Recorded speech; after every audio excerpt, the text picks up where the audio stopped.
वेटी teacher volume 2 की और एक नए वीडियो में आप सभी का स्वागत है। आई होप आप सब अच्छे होंगे। बात कर लेते हैं लास्ट वीडियो के बारे में। लास्ट वीडियो में हमने देखा था जियान यूरो के साथ निकल चुका था बेस्ट माउंटेन रेंज की तरफ, जहाँ पे वो मिस्टीरियस केव ओपन होने वाला था। जो रेमैन सब मॉन्स्टर था वो ओपन होने वाला था। इसी के साथ इस डूडी वर्ल्ड का पूरी की पूरी जितने भी पावरफुल फोर्सेस रहते हैं या फिर जो सेक्ट्स वगैरह या पैविलियंस रहते हैं, उन सभी का यंगेस्ट डिसाइपल या फिर यंगेस्ट पीपल वहाँ से निकल के आ रहे थे। जब सभी पार्टिसिपेंट्स अपने डेस्टिनेशन की तरफ बढ़ जाते हैं, हमें जियान को दिखाए जाते हैं, जिसके पीछे एक ग्रीन हेयर्ड लेडी पड़ी हुई थी। वो उसका पीछा बहुत ही देर से कर रही थी, क्योंकि उसको वो छोटा सा विश चाहिए था जो कि जियान के कंधे पर बैठा हुआ था, और एग्जैक्टली ये जियोली थी।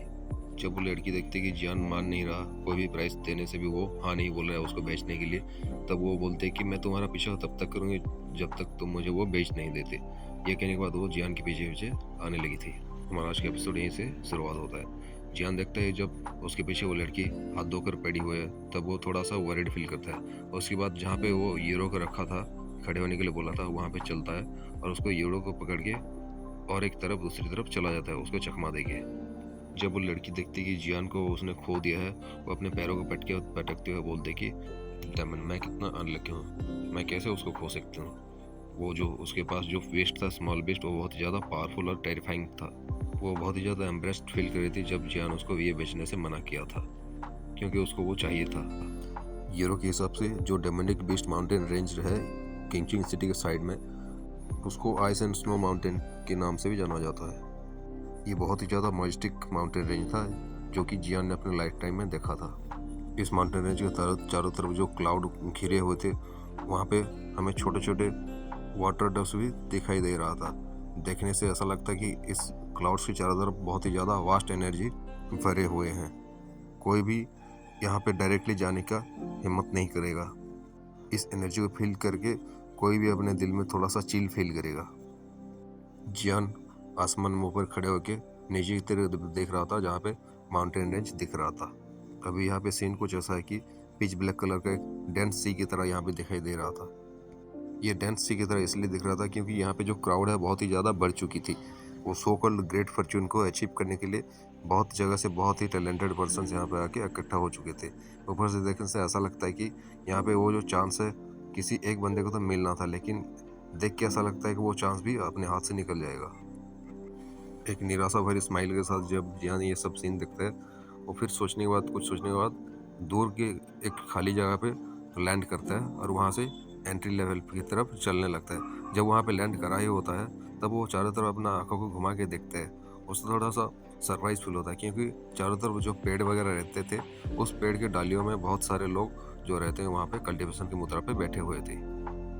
क्योंकि ये आइस एंड स्नो माउंटेन के चारों तरफ जो बादल छाए रहते हैं, इसके अंदर बहुत ही ज़्यादा एनर्जी कंटेंट रहते हैं। इसकी वजह से यहाँ पे जो मैजिकल बीस्ट रहते हैं बहुत ही ज़्यादा पावरफुल भी रहते हैं। यहाँ पे आने के लिए बहुत ही कम लोग साहस करते हैं। और यहाँ पे उसका 3 एंट्री पॉइंट्स है, और जियान जहाँ पे उतरा था वो वहाँ पे एक एंट्री पॉइंट था। लेकिन जब जियान आगे उस एंट्री पॉइंट की तरफ देखता है, वो थोड़ा शॉक फील करता है, क्योंकि वहाँ पे एक लोगों के एक समंदर की तरह एक बहुत ही क्राउड भरा हुआ था। ऐसा लग रहा था कि वहाँ पे जाने के लिए रास्ता ही नहीं है। सेम टाइम में जब जियान अपनी आंखों को घुमा के एक दूसरी डायरेक्शन में देखने लगता है, वहाँ पे एक बड़ा सा जो एक पक्षी था उसको दिखाई देता है, जो एक कलरफुल बोले एक पक्षी का आकार का एक जायंट बहुत ही बड़ा क्रेन था, जो कि कलरफुल एनर्जी के साथ अपना विंग्स को फ्लैप करते हुए इस एंट्रेंस की तरफ बढ़ते चली जा रही थी।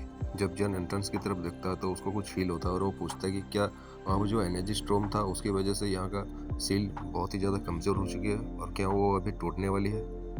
क्योंकि ये सब लोग यहाँ पे 3 दिनों से वेट कर रहे थे कि कब यहाँ पे ये सील जो है टूटेगा और यहाँ पे वो एंट्रेंस में रास्ता खुलेगा, ताकि ये लोग सब उस माउंटेन रेंज के अंदर जा सकें। लेकिन 3 दिन के बाद यहाँ पे थोड़ा सा वो सील ट्रेम्बल होने लगा था। जब ये एनर्जी फ्लक्चुएशंस जियान को फील होता है, वो अपना आंखों को खोलता है, जो कुछ दिनों 3 दिन पहले वहाँ पे बंद करके कलिप्सन की मुद्रा पे जा चुका था। वो देखता है कि सामने वो गेट अभी क्लोज होने वाला है, तो बोलता है कि फाइनली वो टाइम आ गया जब उसके अंदर हम एंट्री करेंगे। ठीक उसी समय उस माउंटेन रेंज में जो क्लाउड और मिस्ट जो घिरे रहे थे, उस जगह को कुछ देर में वो थोड़ा सा ट्रेम्बल होने लगते हैं, और आसमान के ऊपर से एक एनर्जी का जो वेब रहता है वो नीचे की तरफ आने लगता है। वो एक्चुअली में यहाँ पे वो सील को तोड़ने के लिए आ रही थी। इस देख कर सब खुश हो जाते हैं क्योंकि टाइम आ चुका है जहाँ पे ये गेट ओपन होगा और सभी पार्टिसिपेंट इसके अंदर एंट्री करेंगे। अभी यहाँ पे एनर्जी बहुत ही ज़्यादा डेंस हो गई थी और यहाँ पे जो क्लाउड और मिस्ट था उसको धीरे धीरे ख़त्म कर रही थी। यहाँ का देखने से लगता है कि नेचर खुद यहाँ पे आगे अपना चमत्कार दिखा रही है और यहाँ पे एक रास्ता खोल रही है इन लोगों को अंदर लेने के लिए। जो सब लोग यहाँ पे खड़े होकर वो देख रहे थे वो अपने मन में सोचते हैं कि नेचर एक्चुअली में बहुत ही ज़्यादा वंडरफुल है और बहुत ही ज़्यादा वंडर से भरा हुआ है। वो ये कलरफुल एनर्जी बहुत देर तक कंटिन्यूसली स्प्रेड होने लगती है और वो अपने तरफ हेवन एंड अर्थ की जो एनर्जी था उसको खींचने लगती है। धीरे धीरे ये जगह का जो स्पेस रहता है वो धीरे धीरे और भी ज़्यादा वायलेंट तरीके से बिहेव करने लगी थी। जब जियान ये सीन को देखता है तो अपने मन में साय करता है। वो सोचता है कि इस लेवल का जो फ्लक्चुएशंस है वो कलरफुल एनर्जी जो फ्लक्चुएशन उसके अंदर जो खींचा चली जा रही थी, वो ये फील करता है कि इसके अंदर अगर कोई भी बंदा चला जाता तो यहाँ पे पूरी तरह से मारा जाएगा या फिर बहुत ही ज़्यादा जख्मी हो जाएगा। यहाँ पे जो एक टेरिफाइंग लेवल का एनर्जी को ये कंटेंट रखता है अपने पास। वो सोचता है कि ये डूडी कंटिन्यू एक्चुअली में बहुत ही ज़्यादा मिस्टीरियस है क्योंकि इसको इसलिए अपर प्लेन बोल के कहा जाता है। इतना ज़्यादा एनर्जी का फ्लक्चुएशन और इतना ज़्यादा चमत्कारी चीज़ें लोअर प्लेन में तो कभी ये चीज़ें हुई ही नहीं थी, ऐसे चीज़ें कभी हुआ ही नहीं था। तभी यहाँ का एनर्जी इतना ज़्यादा डेंस हो गया है कि कोई भी बंदा अगर यहाँ पे कल्टिवेट करता है तो आधा टाइम में उसको दुगना फ़ायदा मिल सकता है। और एग्जैक्टली इसी चीज़ का फ़ायदा उठाए कुछ लोग यहाँ पे कल्टिवेशन में बैठे हुए थे। तभी जियान देखता है कि वो सामने जो स्पेस था वो वहाँ पे एक एंटर करने के लिए जगह बन चुका था और वो जो एनर्जी फ्लक्चुएशन था वो अभी पूरी तरह से ख़त्म हो चुका था और वहाँ पे जो क्राउड था अभी वहाँ पे हलचल होना स्टार्ट हो गया था। और ये सब लोग आगे निकल जाना चाहते हैं क्योंकि जो कोई भी बंदा यहाँ पे फर्स्ट पहुँच पाएगा उसको बहुत ही ज़्यादा फ़ायदा होने वाला है, उसको बहुत ही ज़्यादा चीज़ें मिलने वाली है। जियान की आंखें भी थोड़ा सा फायरी हिट हो गई थी। वो भी सोचता है कि चलो देखते हैं कि ये जो सोकल किंगचिंग सिटी के जो आसपास के जो यंग पीपल्स रहते हैं वो कितना ज़्यादा पावरफुल हैं और कितना ज़्यादा वो पावरफुल है कि मुझसे वो लोग कितना ज़्यादा अच्छे से कम्पीट कर पाएंगे। वो भी चाहता था कि वो भी उनसे कम्पीट करे और वो सोकल ग्रेट फॉर्च्यून को जियान भी लेना चाहता था। तभी जियान देखता है कि बूम साउंड के साथ ये जो क्राउड था वो क्रेजीली आगे बढ़ने लगे थे। तभी जियान बोलता है कि येरो चलो चलते हैं, अभी हमारा डेस्टिनेशन सामने ही है, हमें इतना ज़्यादा जल्दी करने की ज़रूरत नहीं है क्योंकि वो सोकल ग्रेट फॉर्च्यून जो है वो जो चांस है हमारे हाथ में लगेगा है क्योंकि ये बहुत ही बड़ा बहुत ही वास्ट जगह है जहाँ पे बहुत सारी चीज़ें रखी हुई है और ऐसा नहीं है कि किसी बंदे की भी वो जाती है वो ग्रेट फॉर्च्यून वहाँ पे मिल जाएगा। हम अपने प्लानिंग के हिसाब से आगे बढ़ेंगे धीरे धीरे। अब यूरो भी जानता था कि जियान जो कह रहा है सही कह रहा है, इसलिए वो एक नोट करता है, जो भी तुम डिसीजन लोगे वो सही ही होगा और मैं तुम्हें फॉलो करूँगी। अभी आइस एंड स्नो माउंटेन को देखने से ऐसा लगता है कि बहुत ही ज़्यादा वायलेंट हो गया है। अभी देखने से ऐसा लगता है कि जो ज्वानलिंग का रॉयल फैमिली है बहुत ही ज़्यादा अट्रैक्शन का कारण बन चुका है इस यंग पीपल के बीच में, इसलिए ये सब लोग रश करके अपने नाम पे वो टॉप ग्रेट फॉर्च्यून को हासिल करना चाहते हैं, यानी कि टॉप स्पॉट पे खड़ा होना चाहते हैं जिसकी वजह से वो ज्वानलिंग रॉयल फैमिली की नज़र में आ सके। जब वो लोग ice and snow mountain range के अंदर घुस जाते हैं वो देखते हैं कि वहाँ का जो टेम्परेचर रहता है बहुत ही ज़्यादा लो रहता है और वहाँ पे फॉग चारों तरफ घिरा हुआ था। यहाँ पे विजिबिलिटी बहुत ही ज़्यादा कम थी, बहुत ही कम दूर तक दिखाई दे रहा था। अभी यहाँ पे दो फिगर लैंड करते हैं एक डाली के ऊपर और उसके बाद वो लोग नीचे आके लैंड करते हैं। ये एक्चुअली में अभी यूरो एक डायरेक्शन की तरफ दिखाते हुए बोल देंगे चलो हम इस तरफ चलते हैं और जियोली और जियान उसी डायरेक्शन में देखने लगते हैं। वेल इन लोगों को पता था कि कहाँ पे जाना क्योंकि यूरो का कुछ जो चीज़ें हैं वो उसी तरफ ही रहती है। सो कॉल्ड ग्रेट अपॉर्चुनिटी का उसको इतना ज़्यादा वरीड फील नहीं होता था क्योंकि वो अभी भी बहुत ही ज़्यादा टाइम है यहाँ पे, इसलिए वो उसको हासिल कर ही लेंगे। तभी जियान यूरो को पूछता कि मिस यूरो क्या ढूंढ रही है, क्या मुझे बता सकती है। जियान को एक्चुअली में पता नहीं होता कि यूरो क्या ढूंढ रही है। जियान को उसको जो पिताजी रहते हैं वो सिर्फ इतना बताते हैं कि यूरो को कुछ चीज़ें जो चाहिए उस माउंटेन रेंज के अंदर रेमंड्स मॉन्स्टर के पास, यानी उस अब्सेसों के पास ही पड़ा हुआ है। तभी यूरो बताती है कि मुझे जो चीज़ चाहिए उसका नाम है क्रेसेंट मून ग्रीन फ्रूट। तभी जियान पूछे क्रेसेंट मून ग्रीन फ्रूट। तभी वो जियान को बताती है कि मेरे पिताजी ने मुझे बताया था कि हमारे यहाँ पे जो एक सीनियर रहते थे पहले वो यहाँ पे आके गिर चुके थे और उनका अब्सेस है यहाँ पे पड़ा हुआ है। इसकी वजह से उनके पास जो भी ट्रेजर्स था यहाँ पे उनके द्वारा छोड़ा गया है, और जो तुम एम्परर लेवल का मैजिक को ढूंढ रहे थे वो भी उन्हीं के पास तुम्हें मिल जाएगा। और ये क्रेसेंट मून ग्रीन फ्रूट है, ये हमारा यो फैमिली का एक बहुत ही पुराना इनहेरिटेंस है, बहुत ही एंशिएंट टाइम से ये चलता आ रहा है, और ये बहुत ही ज़्यादा खास मेडिसिन है।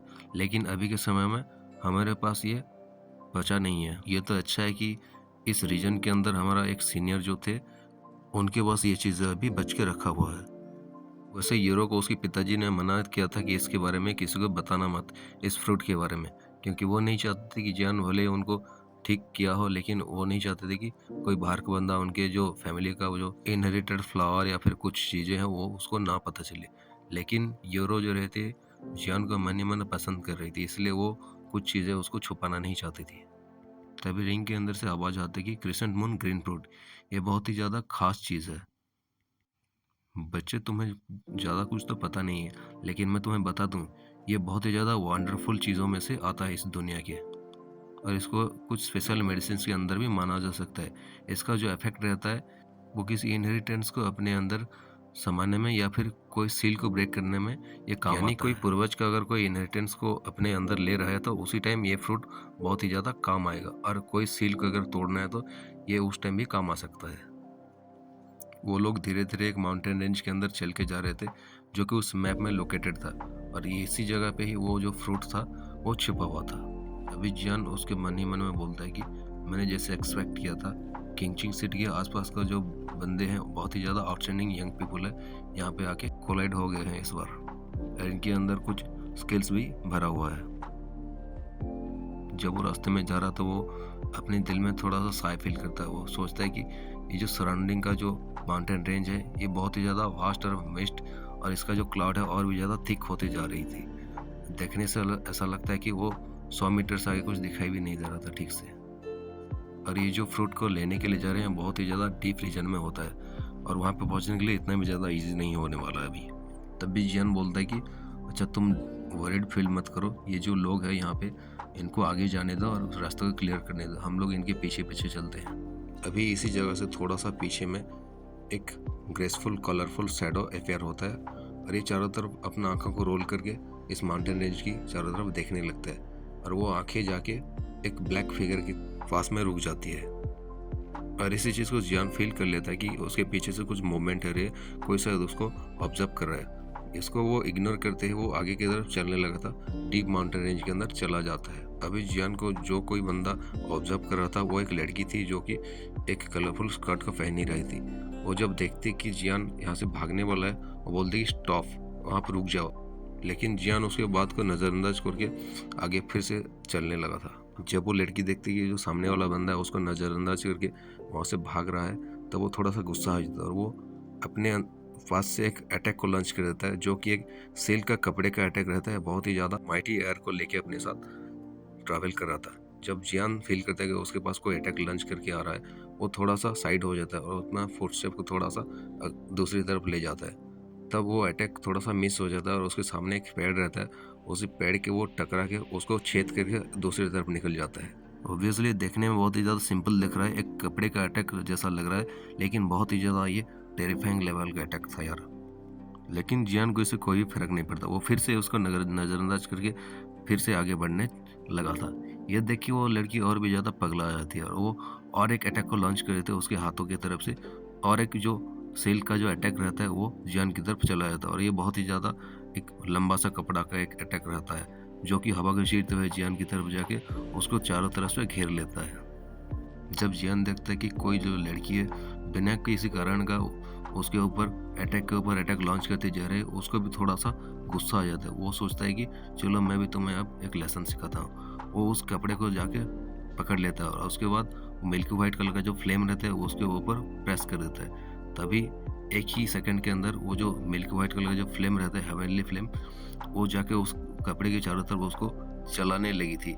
उसी के साथ उस अटैक जिसने किया था उस लड़की की तरफ भी वो फायर का जो एक क्लस्टर रहता है उसकी तरफ बढ़ जाता है। जब वो लड़की देखती कि सामने वाला बंदा उसके अटैक के बदले में एक दूसरा अटैक करके उसकी तरफ भेज दिया, वो भी थोड़ा सा कोल्ड स्माइल के साथ और एक अटैक लॉन्च करके जियान की फायर क्लस्टर की तरफ शूट कर देता है।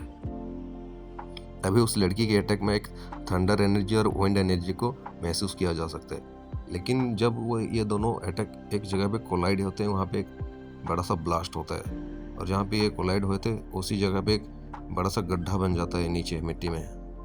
और इस ब्लास्ट की वजह से यहाँ का जो चारों तरफ का एरिया था बहुत ज़्यादा दूर तक ये फॉग से क्लियर हो गया था, और ये यहाँ पे विजिबल दिखाई देने लगा था।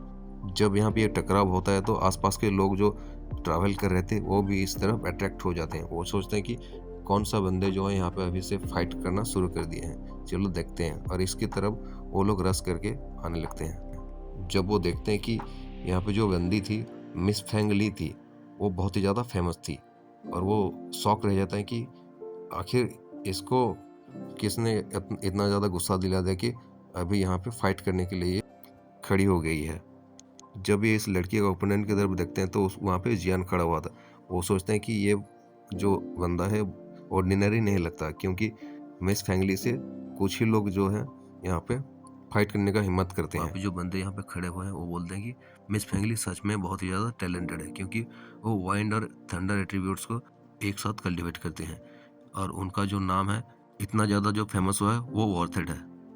लेकिन दूसरी तरफ जो वो कलरफुल गाल जो रहता है, कलरफुल स्कर्ट में जो गाल रहता है, वो भी एक बहुत ही ज़्यादा पावरफुल एनर्जी का इम्पैक्ट उसके ऊपर पड़ा था, जो कि जियान की तरफ से आया था। उसको पिछले दिनों में इतना ज़्यादा पावरफुल अटैक किसी ने नहीं किया था, यानी इतना ज़्यादा अच्छा ओपोनेंट नहीं मिला था उसको। अभी जियान यहाँ पे एक्सपेक्ट नहीं किया था कि ये जो लड़की है एक्चुअली में दो टाइप ऑफ कल्टिवेशन टेक्निक को अपने अंदर पोजेस करेगी। दो टाइप की फिजिक को अपने अंदर मेंटेन करना बहुत ही ज़्यादा रेयर होता है। जो लोग ऐसे दो टाइप का फिजिक को कल्टिवेशन कर पाते हैं उनको एक एविल पॉइजन फिजिक का ओनर बोल के माना जा सकता है। वेल, ऐसा नहीं है कि जियान के पास दो तरह की फिजिक नहीं है। जियान के पास भी दो तरह के एलिमेंट का जो ताकत वो उसके पास है, जो कि कल्टिवेशन करते हैं। वो जो फर्स्ट है वो एक फायर एलिमेंट का कल्टिवेशन मेथड है, और दूसरा जो है वुड एलिमेंट का कल्टिवेशन मेथड है, जो कि हर अल्केमिस्ट के पास रहता है। लेकिन जियान के पास जो वुड एलिमेंट है थोड़ा सा कम है, और ऐसा नहीं है कि जियान उसको बढ़ा नहीं सकता चाहने से, लेकिन वो नहीं चाहता कि उसके ऊपर ज़्यादा काम करे, इसीलिए वो अपना फायर कल्टिवेशन मेथड को ज़्यादा कल्टिवेट करता है। जियान ने जानता था कि वो दोनों एट्रीब्यूट को एक साथ कल्टिवेट नहीं कर सकता, क्योंकि उसके पास वुड एलिमेंट का थोड़ा सा ही जो हिस्सा है वो बचा हुआ है, मतलब उसके पास थोड़ा सा ही वुड एलिमेंट का कल्टिवेशन मेथड है। इसलिए अगर वो दोनों को मिक्स करके अगर कल्टिवेशन करता है तो वो एक प्योर कल्टिवेशन मेथड बोल के नहीं माना जा सकता। लेकिन ये जो वुमेन उसके सामने खड़ा है वो दो तरह की कल्टिवेशन मेथड को प्रैक्टिस तो करता है, लेकिन वो पूरी तरह से परफेक्टली उसको फ्यूजन करके उन दोनों एट्रीब्यूट्स का द्विकी को प्रैक्टिस कर रहा है, यानी उस दोनों एट्रीब्यूट का द्विकी को अपने अंदर समाहित करके रखा है, जिसकी वजह से उसका जो पावर है बहुत ही ज़्यादा हाई लेवल का माना जा सकता है। तभी वो जो लड़की रहती है वो जियान की तरफ एक स्माइल के साथ बोलते हैं कि एक्चुअली तुम मेरे अटैक को ब्रेक कर सकते हो, मैं बहुत ही ज़्यादा खुश हूँ क्योंकि तुम इतना ज़्यादा पावरफुल हो, इसलिए क्या हम फ्रेंड्स बन सकते हैं? और यहाँ पे अगर हम फ्रेंड्स बनेंगे तो आगे चल के हमारा जो जर्नी है बहुत ही ज़्यादा स्मूथली जाएगा। मेरा नाम फेंगली है, क्या हम एक साथ यहाँ पे चल सकते हैं? जैसे ये आवाज़ लड़की के मुंह से आई थी, चारों तरफ जो बंदे यहाँ पे देख रहे थे वो शॉकिंग की नज़रों के साथ उस लड़की की तरफ देखने लगते हैं, क्योंकि ये जो सो कॉल्ड फेंगलाई सिटी का जो ये लड़की है फेंगली, ये बहुत ही ज़्यादा एरोगेंट है, किसी का तो जल्दी से फ्रेंडशिप नहीं करती। ये सब शौक इसलिए हो गए थे क्योंकि एक स्ट्रेंज सा जो अनजान जो लड़का है अभी उससे अचानक से दोस्ती करने के लिए बोल रही है। तभी जियान भी उसकी तरफ हाथ बढ़ के हेलो करता है, और उसकी तरफ जब वो हैंडशेक करते हैं तो फील करता है कि वो उसका जो वो लड़की का सोल पावर है वो भी बहुत ही ज़्यादा वीक नहीं है। जियान उस लड़की के साथ इंट्रोडक्शन के बाद अपनी दोनों हाथों को वो अपनी तरफ ले लेते हैं। तभी ये कहने के बाद जियान यूरो की तरफ देख के बोलती है चलो यार हम चलते हैं यहाँ से। वो नहीं चाहती कि वो लड़की को उसके साथ लेके चले। तभी वो लड़की सोचते है कि ये बहुत ही ज़्यादा इंटरेस्टेड है कि ये लड़का उसके जो सोल पावर है बहुत ही ज़्यादा स्ट्रांग है, जो कि मुझसे भी ज़्यादा ऊपर के लेवल पे है। तभी ये लड़की अपने सामने जो यंग मैन जा रहा था उसको देख के बोलता है कि अगर मैं आज यहाँ पे एक एक्स्ट्रा ऑर्डिनरी मैन को मिला हूँ तो वो मेरा जो मैन बनने के काबिल है कि नहीं वो मुझे भी देखना पड़ेगा, परखना पड़ेगा। चलो देखते हैं वो लोग जा कहाँ पे रहे हैं और उनके हाथ में अभी क्या पड़ने वाला है। क्या वो बहुत ही ज़्यादा लकी हैं? लेकिन उसके पीछे और एक लड़की खड़ी रहती है जो कि बोलती है, मिस, लेकिन हमें तो जो मास्टर बोला था कि हम उस ग्रेट फॉर्च्यून के पीछे जाएंगे और उस चांस को पाने की कोशिश करेंगे। तभी वो कलरफुल स्कर्ट वाली लड़की पीछे की तरफ देख कर बोलती कि मैंने तुम्हें पहले ही कहा था कि मैं यहाँ पे एक अच्छा हस्बैंड ढूंढने के लिए आया हूँ, क्या तुम्हें पता नहीं है? चलो तुम मुझे फॉलो करो। मैं उस लड़के जियान को फॉलो करती हूँ, देखते हैं आगे क्या होता है। वाली लड़की कौन है ये सब तुम्हें पता चल गया होगा पहले से, क्योंकि लास्ट एपिसोड में ये लड़की हमारे सामने थोड़ी देर के लिए आई थी और उसके घर से निकल गई थी।